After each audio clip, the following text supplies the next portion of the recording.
අයිබෝන් සියලු දෙනාම සාදරයෙන් පිළිගන්නවා අපේ channel එකට. ඔයාලට මතක ඇති අපි කලින් වීඩියෝ එකකදී විස්තර වශයෙන් කතා කරා BYD C-Line 6 රථය ගැන. ඉතින් BYD C-Line 6 එක කියලා කියන්නේ EV රථයක්. එහෙම නැත්නම් ඉලෙක්ට්‍රික් වෙහිකල් එකක් නෙමෙයි. මේක හයිබ්‍රිඩ් රථයක්. ඒ කියන්නේ මේකේ එන්ජින් එකක් අන්තර්ගත වෙනවා. ඉතින් අද අපි කතා කරන්න බලාපොරොත්තු වෙන්නේ BYD C-Line 6 එකේ බාල සහෝදරයා කිව්වොත් නිවැරදි.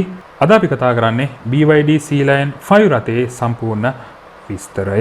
විශේෂයෙන්ම මේ රථයත් ප්ලගින් හයිබ්‍රිඩ් ගණයට තමයි වැටෙන්නේ. මේ රථයටත් එන්ජින් එකක් අන්තර්ගත වෙනවා. ඒ වගේම තමයි හයිබ්‍රිඩ් බැටරි එක සහිත විදුලි පද්ධතියකුත් මේ රථයට අන්තර්ගත වෙනවා. ඉතින් මේ රථයේ ගොඩක් දේවල් සාමාන්‍යයෙන් BYD C-Line 6 රථයට සමාන දේවල් අපිට බලා ගන්න පුළුවන්. වෙනස්කම් කිහිපයකුත් තියෙනවා. අපි මේ වෙනස්කම් ටිකත් ඉදිරියේදී කතා කරමු. මේ රථෙත් අපිට විශේෂයෙන්ම ග්‍රේඩ් දෙකක් අපිට බලා ගන්න පුළුවන්. ඩයිනමික් ග්‍රේඩ් එක සහ ප්‍රීමියම් ග්‍රේඩ් එක විදිහට.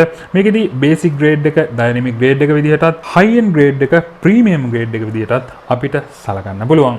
අපි කලින් වීඩියෝ එකේදී කතා කරා BYD C-Line 6 එක Sea Lion එහෙම නැත්නම් මුහුදු සිංහයා කියන concept එක උපයෝගී කරගෙන තමයි නිර්මාණය කරලා තියෙන්නේ. ඉතින් BYD C-Line 5 එක ගත්තත් මේ concept එක මත තමයි මේ රථයත් නිර්මාණය වෙලා තියෙන්නේ. විශේෂයෙන්ම BYD සමාගම කියන විදිහට Ocean Aesthetic Design concept එකත් මේකට අන්තර්ගත කරලා තියෙනවා කියලා ඔවුන් ප්‍රකාශ කරනවා. වීඩියෝ එක ආරම්භ කරන්න කලින් පොඩි ආරාධනයක් තියෙනවා. ඒ තමයි අපේ channel එක subscribe කරලා නැත්නම් අපේ channel එක subscribe කරගෙනම මේ වීඩියෝ එකේ ඊටු ටික නරඹන්න කියලා ආරාධනය කරනවා. අපි ඉස්සෙල්ලාම වාහනයේ ස්වභාවය ගැන කතා කරමු. අපිට මේ වාහනය හොඳ බැලන්ස් වාහනයක් කියලා සලකන්න පුළුවන්. විශේෂයෙන්ම දිගට ගැලපෙන උසට ගැලපෙන පළලක් මේ වාහනයේදී අපිට බලා ගන්න පුළුවන්. වාහනේ ඉදිරිපස පෙනුම ගැන කතා කරොත් එහෙම අපිට තරමක් විශාල ග්‍රිල් එකක් බලා ගන්න පුළුවන්. විශේෂයෙන්ම මේ BYD C-Line 5 කියන වාහනේ එන්ජින් එකක් අන්තර්ගත වෙන නිසා මේ විදිහට තරමක් විශාල ග්‍රිල් එකක් මේකට අන්තර්ගත කරලා තියෙනවා. ග්‍රිල් එකට ඉහළින් අපිට BYD ලෝගෝ එක බලා ගන්න පුළුවන්. මේ වාහනේට ඔටෝමැටික් LED headlights යුගලක් හම්බ වෙලා තියෙනවා. මේ හෙඩ්ලයිට් යුගල තුල අපිට daytime running light system එකක් බලා ගන්න පුළුවන්. brake light සැලකුවට පස්සේ අපිට LED brake lights තමයි මේ වාහනේට හම්බ වෙලා තියෙන්නේ. ඊළඟට අපි වාහනේ ඇතුළත විස්තර ටිකක් කතා කරමු. ස්ටියරින් වීල් එකෙන් අපි පටන් ගත්තොත් එහෙම අපිට dual multifunctional ස්ටියරින් වීල් එකක් මේ වාහනේට ලැබිලා තියෙනවා. ඩෑෂ්බෝඩ් එක ගැන අවධානය යොමු කරොත් එහෙම අපිට ප්‍රධාන වශයෙන්ම LED display දෙකක් මේ රථේ බලා ගන්න පුළුවන්. රියදුරට ඉදිරියෙන් තියෙන display එක අඟල් 8.8ක LCD display එකක් විදිහට තමයි ස්ථාපිත කරලා තියෙන්නේ. විශේෂයෙන්ම වාහනේ instrument panel එක විදිහට මේ display එක පාවිච්චි වෙනවා. මේ වාහනේ වේගය, ඉන්ධන ප්‍රමාණය, හයිබ්‍රිඩ් බැටරි එක ගැන තොරතුරු, දුවලා තියෙන කිලෝමීටර් ප්‍රමාණය වගේ දහවනයට අවශ්‍ය සියලුම තොරතුරු මේ display එක තුල අපිට බලා ගන්න පුළුවන්. ඩෑෂ්බෝඩ් එක මැද අඟල් 12.8ක rotating touch screen එකක් අපිට බලා ගන්න පුළුවන්. මේ වාහනේ infotainment system එක විදිහට මේ LCD display එක පාවිච්චි වෙනවා. ඉතින් විශේෂයෙන්ම කියන්න ඕන වාහනේ ගොඩක් පද්ධති මේ display එක හරහා control කිරීමේ හැකියාවක් තියෙනවා. ඉතින් අපි කලින් කිව්වනේ මේ වාහනේ Ocean Aesthetic Design concept එකට නිර්මාණය කරලා තියෙන වාහනයක් කියලා.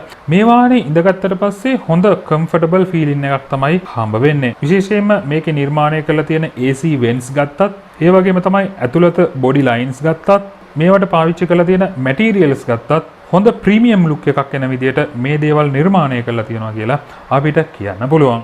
ගියර් ලීවර් එක ගැන සැලකුවොත් එහෙම අපිට යුනික් අලංකාර ගියර් ලීවර් එකක් අපිට මේ වාහනේට ලැබිලා තියෙනවා. ගියර් ලීවර් එකත් එක්කම අපිට වාහනේ කන්ට්‍රෝලින් වලට අදාළ වෙන බටන්ස් කිහිපයක් බලා ගන්න පුළුවන්. විශේෂයෙන්ම ඉදිරි සීට් දෙක මැද අපිට center console box එකක් බලා ගන්න පුළුවන්. අපි ඊළඟට සීට් ගැන සැලකුවොත් එහෙම ultra comfortable seat පද්ධතියක් මේ වාහනේට ලැබිලා තියෙනවා. අපි හැමදාම කියනවා වගේ සාමාන්‍යයෙන් BYD ආයතනය මේ ඇතුළේ යන අයගේ සැප පහසුව ගැන නිතරම සොයා බලන ආයතනයක් විදිහට ඊටාම හොඳ සීට් පද්ධතියක් මේ වාහනේට ලැබිලා තියෙනවා. ඉදිරි සහ පිටුපස කියන මේ සීට් පද්ධති දෙකටම අදාළ ලෙග් ස්පේස් එක ඊටාම හොඳ ලෙග් ස්පේස් එකක් අපිට හම්බ වෙලා තියෙනවා. ඒ වගේම තමයි මේ සියලුම සීට් වල අපිට සීට් හීටර්ස් බලා ගන්න පුළුවන්. බූට් ස්පේස් එක ගැන කතා කරොත් එහෙම අපිට ඊටා හොඳ බූට් ස්පේස් එකක් මේකෙදි හම්බ වෙලා තියෙනවා. සාමාන්‍යයෙන් බූට් ස්පේස් එක අපිට ලීටර් 463ක් වගේ බලා ගන්න පුළුවන්. මැද සීට් දෙක ඉදිරියට නැවුවට පස්සේ මේ ප්‍රමාණය ලීටර් 1410 දක්වා වැඩි කරගැනීමේ හැකියාවක් තියෙනවා. වාහනේ සම්පූර්ණ දිග විදියට අපිට මීටර් 4.73.8ක ප්‍රමාණයක් බලා ගන්න පුළුවන්. ඒ වගේම තමයි වාහනේ සම්පූර්ණ පළල විදියට මීටර් 1.86ක ප්‍රමාණයකුත් වාහනේ සම්පූර්ණ උස විදියට මීටර් 1.71ක ප්‍රමාණයකුත් අපිට බලා ගන්න පුළුවන්. මේ වාහනේ ග්‍රවුන්ඩ් ක්ලියරන්ස් එක විදියට අපිට සෙන්ටිමීටර් 17ක ප්‍රමාණයක් බලා ගන්න පුළුවන්.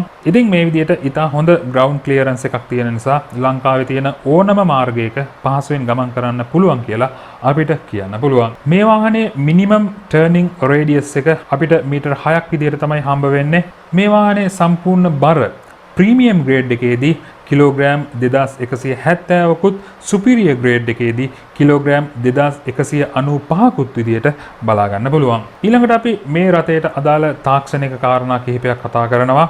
මේ වාහනේ හයිබ්‍රිඩ් සිස්ටම් එකට අදාළ මෝටර් ටයිප් එක විදියට අපිට පර්මනන්ට් මැග්නට් සින්ක්‍රොනස් මෝටර්ස් බලා ගන්න පුළුවන්.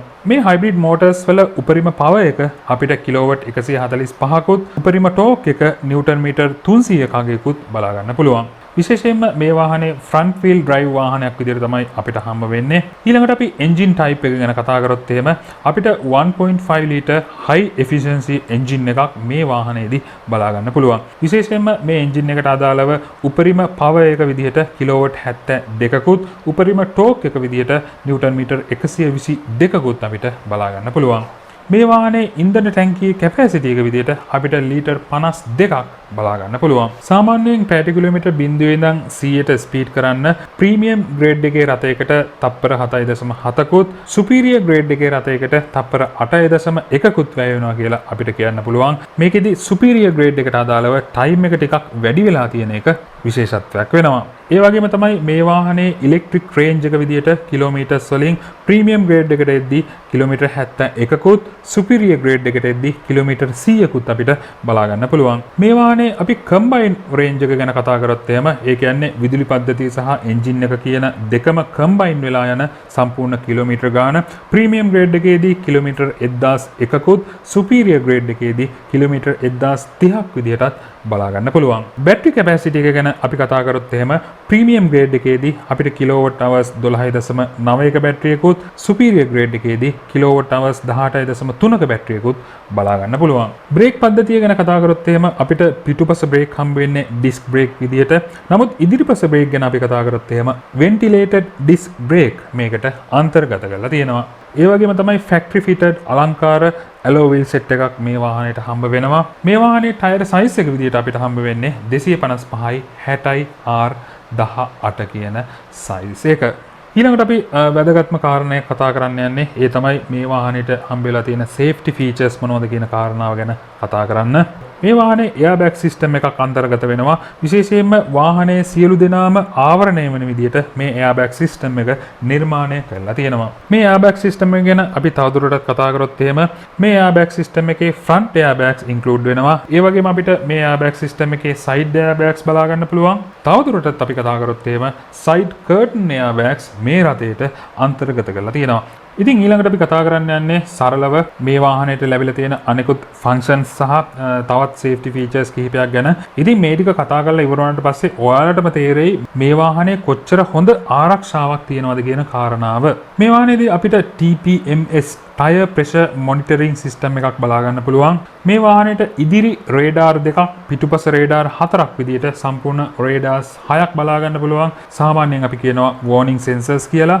මේ වාහනේ අපිට ABS සිස්ටම් එකක් බලා ගන්න පුළුවන්. anti lock braking සිස්ටම් එකක්, EPB electric parking brake system එකක්, ESC electronic stability control system එකක්, TCS traction control system එකක්, EBD electronic brake force distribution system එකක්, HHC hill halt control, ACC adaptive cruise controlling system එකක්, LKC line keeping control system එකක්, IHBC intelligent high beam controlling system එකක්, ELKA emergency lane keeping assist system එකක්, LDA lane departure assist system එකක්, ISA intelligent speed alert, ISLC intelligent speed limit controlling system එකක්, AEB automatic emergency braking system එකක්, LCW lane change warning system එකක් මේ රටේ බලා ගන්න පුළුවන්. ඉතින් ඔයාලට තේරෙනවා ඇති මේකේ තියෙන සිස්ටම්ස් එක්ක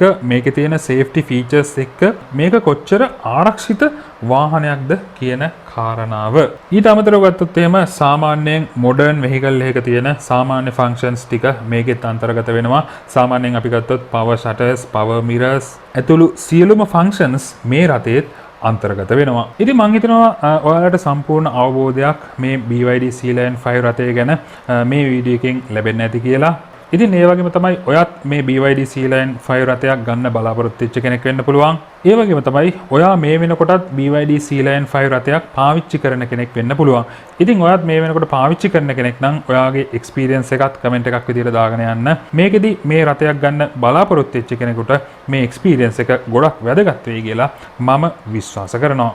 අද අපි කතා කරපු BYD C-Line 5 රථය ගැන මොකක් හරි ප්‍රශ්නයක් තියෙනවා නම් කමෙන්ට් එකක් විදිහට දාන්න. ඉතින් ඒ වගේම තමයි වීඩියෝ එක අවසන් කරන්න කලින් පොඩි ආරාධනයක් තියෙනවා. අපේ channel එක subscribe කරලා නැත්නම් අපේ channel එක subscribe කරලා තියාගන්න. bell icon එකත් click කරලා notification all press කරලා තියාගන්න.